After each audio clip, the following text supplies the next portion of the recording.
അപ്പോൾ കഴിഞ്ഞ വീഡിയോയിൽ നമുക്ക് എങ്ങനെ ഫയർബേസിലേക്ക് ഫ്ലട്ടറിൽ നിന്ന് ഡാറ്റ സ്റ്റോർ ചെയ്യാം എന്നതിനെക്കുറിച്ച് ഞാൻ വീഡിയോ ചെയ്തു. അപ്പോൾ ഈ വീഡിയോ ഞാൻ ചെയ്യാവുന്നത് എങ്ങനെ നമുക്ക് ആ ഫയർബേസിൽ നിന്ന് നമ്മുടെ ഫ്ലട്ടർ ആപ്പിലേക്ക് ഡാറ്റാസ് ഫെച്ച് ചെയ്തെടുക്കാം എന്നുള്ള വീഡിയോ ആണ്. അപ്പോൾ നിങ്ങൾ ആദ്യമായിട്ടാണ് ഈ വീഡിയോ കാണുന്നതെങ്കിൽ ഈ ചാനൽ ഒന്ന് സബ്സ്ക്രൈബ് ചെയ്യുക. പിന്നെ ഇഷ്ടപ്പെടുമെങ്കിൽ ഈ വീഡിയോ ഒന്ന് ലൈക്ക് ചെയ്യുക. പിന്നെ നിങ്ങളുടെ ഏതെങ്കിലും ഫ്ലട്ടർ പഠിക്കുന്ന ഫ്രണ്ട് ഉണ്ടെങ്കിൽ അവർക്കൊന്ന് ഷെയർ ചെയ്യുക. അപ്പോൾ നമുക്ക് വീഡിയോയിലേക്ക് കടക്കാം. അപ്പോൾ ആദ്യം നമുക്ക് കഴിഞ്ഞ വീഡിയോയിൽ നമ്മൾ ചെയ്ത ഈ ആഡ് കോഡ് സംഭവം ഡിലീറ്റ് ചെയ്ത് ഫ്ലട്ട് ബാക്ക് എന്നില്ല 10 പ്രാവശ്യം പ്രിൻറ്റ് ചെയ്യുന്ന ഈ സംഭവം നമുക്കൊന്ന് ഡിലീറ്റ് ചെയ്യാം. ഇനി നമുക്കിവിടെ കൊടുക്കേണ്ടത് സ്ട്രീം ബിൽഡറാണ്. കാരണം നമ്മൾ ഈ ഡാറ്റാസ് നമ്മളിങ്ങനെ സ്ട്രീം ചെയ്തുകൊണ്ടിരിക്കണം. അതുകൊണ്ട് നമ്മൾ സ്ട്രീം ബിൽഡർ വിളിക്കുന്നത്. അതായത് നമ്മളിപ്പോൾ ഈ ഡാറ്റാസിൽ എന്തെങ്കിലും എഡിറ്റ് ചെയ്യുമ്പോൾ പുതിയ ക്രിയേറ്റ് ചെയ്യുമ്പോൾ നമുക്കിവിടെ സ്ട്രീമായിട്ട് കാണിക്കും.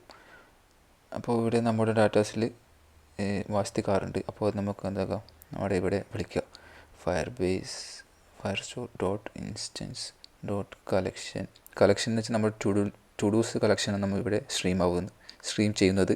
അപ്പോൾ ടു-ഡൂസ് കൊടുക്കുക ഡോട്ട് സ്നാപ്ഷോട്ട്.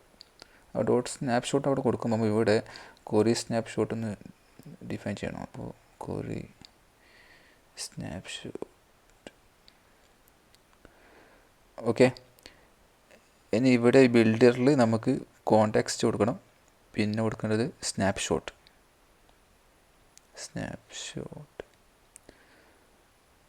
ഓക്കെ. ഇനി അടുത്തത് ഇതിൽ നമുക്ക് ഫസ്റ്റ് ചെക്ക് ചെയ്യണം ഈ സ്നാപ്ഷോട്ടിൽ ഡാറ്റ ഇല്ലെങ്കിൽ എന്താക്കണം, നമുക്ക് സർക്കുലർ പ്രോഗ്രസ് ഇൻഡിക്കേറ്റർ കാണിക്കാം. Return circular progress indicator okay. അപ്പോൾ ഇനി ഡാറ്റ ഉണ്ടെങ്കിൽ നമുക്ക് എന്തൊക്കെ ഡാറ്റാസ് ഇവിടെ പ്രിൻറ്റ് ചെയ്ത് കാണിക്കാം. അപ്പോൾ അതിന് നമുക്കിവിടെ റിട്ടേൺ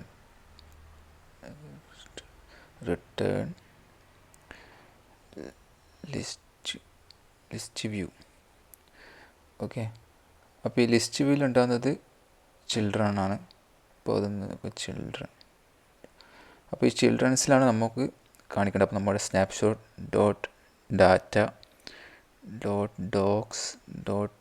ഡോക്സ് നമുക്ക് എന്തൊക്കെ മാപ്പിലേക്ക് കൺവേർട്ട് ചെയ്യാം. ഡോട്ട് മാപ്പ്.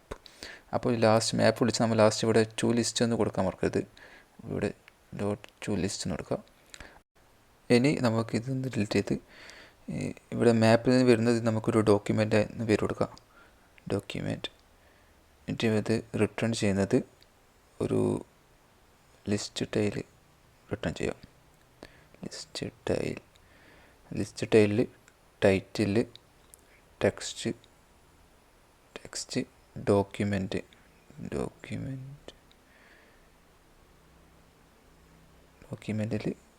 ടൈറ്റിൽ എന്താ പറയുക, നൾ സേഫ്റ്റി ഓക്കെ കൊടുത്ത്. അപ്പോൾ ഈ ടൈറ്റിൽ സംഭവം നമ്മളിവിടെ ഈ ഫയർബേസിൽ കൊടുത്തിട്ടില്ലേ, ഈ ടൈറ്റിൽ അതാണ് നമ്മൾ ഇതൊക്കെ മാപ്പായിട്ട് കൺവേർട്ട് ചെയ്തിട്ട് ടൈറ്റിൽ വിളിക്കുന്നത് ഓക്കെ. ഇനി നമുക്കിതൊന്ന് റൺ ചെയ്ത് നോക്കാം, സേവ് ചെയ്ത് നോക്കാം. എററുണ്ടല്ലോ, സൈസ് ഓക്കെ. ഇത് സൈസിന് ഇത് നമുക്ക് ഈ ലിസ്റ്റ് വ്യൂ എക്സ്പാൻഡഡ് വിഡ്ജറ്റ് ആയിട്ട് റാപ്പ് ചെയ്യാം. എക്സ്പാൻഡഡ് ഇനി സേവ് ചെയ്യാം. കണ്ടോ, ഇപ്പോൾ നമ്മുടെ വാഷ്തി കാർ എന്നുള്ള സംഭവം നമ്മുടെ ഫ്ലട്ടർ ആപ്പിലേക്ക് ഫെച്ച് ചെയ്ത് വന്നിട്ടുണ്ട്. വാഷ്തി കാർ എന്നാൽ പുതിയൊരു സംഭവം ലിസ്റ്റ് ഒന്ന് ആഡ് ചെയ്യുന്നത് കണ്ടോ, ഞാൻ കാണിച്ചാൽ നിങ്ങൾക്ക്. Take A video A task. അപ്പോൾ ഇവിടെ വന്നിട്ടുണ്ട്. അപ്പോൾ നമ്മുടെ ഫയർബേസിലും അത് സംഭവം സ്റ്റോർ ആയിട്ടുണ്ട്. കണ്ടില്ലേ, പുതിയ ഡോക്യുമെൻ്റ് ഐ ഡി ആയിട്ട് ടേക്ക് എ വീഡിയോ വന്നിട്ടുണ്ട്. ഞാൻ ഒന്നും കൂടി കാണിച്ചു തരാം, ഒരു എക്സാമ്പിളും കൂടി കാണിച്ചു തരാം. പുതിയ ഡോക്യുമെൻ്റ് ഐ ഡി സംഭവം ആവുന്നത് കാണിച്ചു തരാം. ടേക്ക് എ ടെക്സ്റ്റ് എന്ന് കൊടുക്കാം, എ ടാസ്ക്. കണ്ടോ, അവിടെ പുതിയ ഡോക്യുമെൻ്റ് ഐ ഡി ക്രിയേറ്റ് ചെയ്യുന്നുണ്ടോ. അപ്പോൾ നമ്മുടെ ടേക്ക് എ ടെസ്റ്റ് എന്നുള്ള സംഭവം ഫയർബേസിൽ സ്റ്റോർ ആയിട്ടുണ്ട് ഓക്കെ. അപ്പോൾ ഇനി നമ്മൾ എങ്ങനെയാണ് ഫയർബേസിലേക്ക് സ്റ്റോർ ചെയ്യാമെന്നുള്ള സംഭവം ചെയ്തു. ഇനി നമുക്ക് അടുത്ത ചെയ്യാനുള്ളത് എങ്ങനെ ഈ സംഭവം ഡിലീറ്റ് ചെയ്യാം എന്നുള്ളതാണ്. അപ്പോൾ ആ വീഡിയോ നമുക്കിനി അടുത്ത വീഡിയോയിൽ ചെയ്യാം ഓക്കെ.